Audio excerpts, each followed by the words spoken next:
Quando eu coloquei no título que o Brasil precisa virar uma Venezuela, claro que isso é uma maneira de chamar a atenção, mas o que eu quero dizer, o que eu quis dizer na verdade é que sim, talvez o Brasil precise quebrar para a gente conseguir entrar no eixo. Da mesma forma que muitas vezes um time de futebol precisa ser rebaixado para ele se consertar, porque só assim você consegue criar um contexto favorável ou propício para você fazer mudanças drásticas, né? E eu vou mostrar aqui ao longo do vídeo para vocês que a situação fiscal do Brasil é muito complicada e talvez só se consiga desarmar essa bomba relógio com uma grave crise, infelizmente. Ou seja, na verdade, talvez não seja possível desarmar essa bomba, mas sim esperar ela estourar, né? Então a situação é o seguinte: o Brasil arrecada muito imposto, muito. E como é que se chega a essa constatação? Quando você compara o Brasil com países parecidos com o nosso, né? Então o Brasil é o país que mais arrecada na América Latina em proporção ao PIB. A arrecadação do Brasil gira em torno de 32, 33% do PIB, e a América Latina, a média do restante da América Latina é 21%. Então o Brasil está em primeiro lugar, a maior arrecadação de todas. Então, portanto, sim, o Brasil arrecada muito, muito. E, portanto, não há mais espaço para a gente aumentar a arrecadação. Portanto, a solução, entre aspas, apresentada pela esquerda de que para resolver o Brasil a gente tem que taxar os ricos, essa solução ela não é possível, porque nós já arrecadamos muito. Então, se você quiser taxar os ricos aqui no Brasil, e eu sou totalmente a favor, você com a outra mão tem que desonerar os pobres para compensar. Ou seja, a taxação de ricos aqui no Brasil não é para aumentar a arrecadação, e sim para gerar maior justiça tributária, beleza? É bom esclarecer isso. E aí você deve estar pensando, se a gente arrecada tanto, para onde está indo esse dinheiro?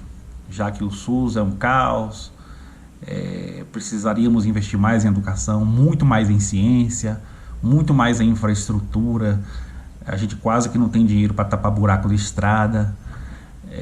Para onde é que está indo esse dinheiro? E esse é o principal intuito desse vídeo, mostrar as principais distorções aqui no Brasil. E vocês vão ficar até um pouco assustados com alguns dados. Então vamos lá, eu vou começar com a quantidade absurda de municípios extremamente pequenos que nós temos aqui no Brasil. Nós temos aqui, segundo o IBGE, nada mais, nada menos do que 2.466 municípios com população de até 10 mil pessoas. Vou repetir a informação. 2.466 municípios com população de até 10 mil pessoas. E quando se fala de gasto público, a gente não está falando apenas do salário do prefeito, do vice-prefeito. A gente está falando de um prédio da prefeitura funcionando com secretariado lá, de uma câmara de vereadores e por aí vai. Então multiplique aí por essa quantidade gigantesca de municípios nessas condições.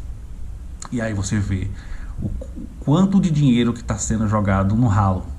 Porque claro que lugares tão pequenos não podiam ser municípios, tinham que ser distritos, tinham que estar ligados a uma cidade maior, né? Claro que você vai ter exceções, alguns isolados, já fica mais difícil você colocar para ficar dependente de uma outra cidade, mas são situações especiais. E agora vamos falar da maior aberração de todas, que é o gasto com o Poder Judiciário. Vou botar uma tabela para vocês aí. Essa é a diferença do que o Brasil gasta em comparação com outros países. Esse levantamento aí foi feito pegando um total de 53 países, né? E aí foi dividido, tem países emergentes, países mais ricos ali e tal. E veja que o Brasil está muito na frente de qualquer tipo de comparação. E comparando com os países emergentes aí desse grupo de 53 que foi utilizado nesse levantamento, o Brasil gasta 1,6% do PIB, enquanto os emergentes gastam 0,5%. Significa dizer que nós poderíamos cortar em 2/3 o que a gente gasta com o judiciário. Poderíamos cortar 2/3 do que a gente gasta com o judiciário. Isso é uma verdadeira aberração. Isso é acho que o principal, o maior ralo do dinheiro público, a maior ineficiência do Estado brasileiro. Porque a gente gasta isso tudo com o judiciário e a justiça ela é rápida, Ela é eficaz? Não, né? A gente demora aí anos e anos esperando um processo para ser julgado. Então a gente gasta isso e o serviço que a gente recebe do Estado, ele é muito ruim. E é importante mostrar esses números para as pessoas desapegarem de certos fetiches, sabe? Que o problema é somente salário de juiz e desembargador, somente o alto escalão. Não é, não. Ou você acha que tem como cortar 2/3 do gasto com o judiciário somente reduzindo de juiz e desembargador? É evidentemente que não faz o menor sentido, né? Essa conta não fecha. Então, toda a folha de pagamento do judiciário brasileiro precisa ser revista, precisa de uma reforma completa, de uma revisão completa, porque tem muitos salários, tem salários de diversos cargos ali que são inflados, muito inflados.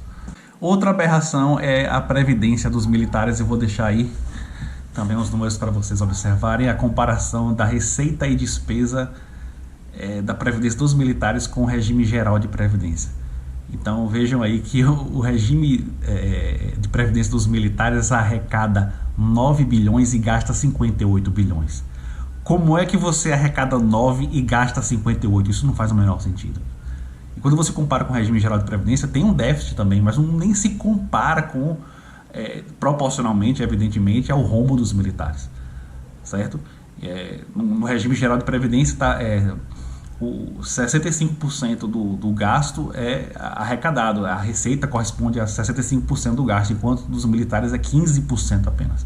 Como que você arrecada 9 e gasta 58? Isso é uma coisa, um troço absurdo, são as distorções do orçamento brasileiro.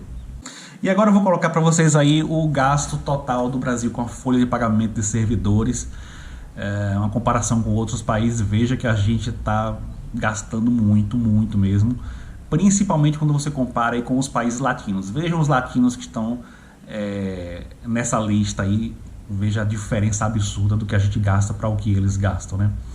Então a gente precisa de uma reforma administrativa urgente aqui no Brasil. Acontece que a nossa reforma administrativa, ela bateria de frente com o judiciário, bateria de frente com os militares e bateria de frente com o Centrão também. Lembra do que eu falei lá no início do vídeo, da quantidade de lugares muito pequenos que são emancipados aqui no Brasil? Boa parte dos prefeitos desses lugares aí são do Centrão, bateria de frente também com o Centrão. E aí eu pergunto para vocês, sejamos sinceros, qual é o presidente que teria moral, que teria poder político suficiente para bater de frente com o Centrão, com o judiciário e com os militares ao mesmo tempo? Politicamente isso é praticamente impossível. A única possibilidade de você fazer um troço desse é você ter uma crise muito feia no Brasil.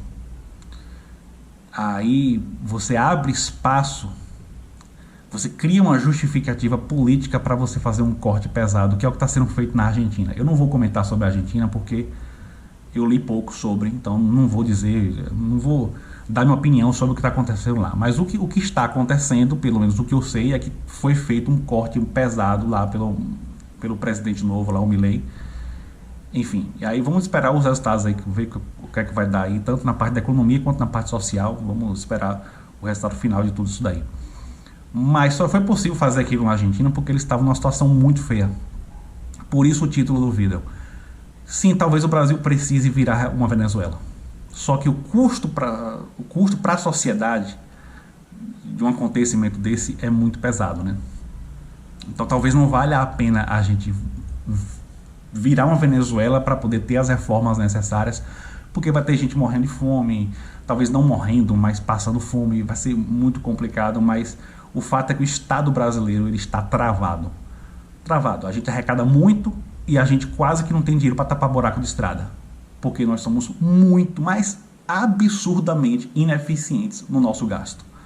O Estado brasileiro é um Estado balofo, um Estado pesado, inchado e totalmente ineficiente. Portanto, não há saída pela esquerda. Por quê? Porque a esquerda discorda desse diagnóstico. E por que discorda? Porque está fora da cartilha deles. Entendam uma coisa, gente.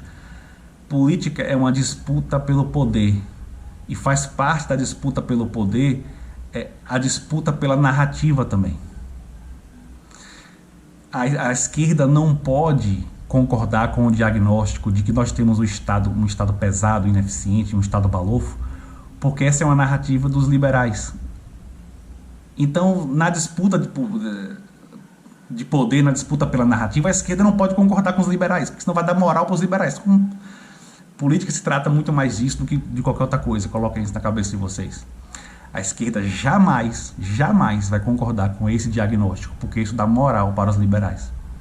Pois é, isso é tudo. Se você gostou, dá um joinha, se inscreve no canal, clica no sino para receber as notificações, compartilha bastante esse vídeo aí com seus amigos e dê uma olhada no meu curso lá, que eu vou deixar num comentário fixado, de Teoria Econômica Aplicada a Políticas do Governo.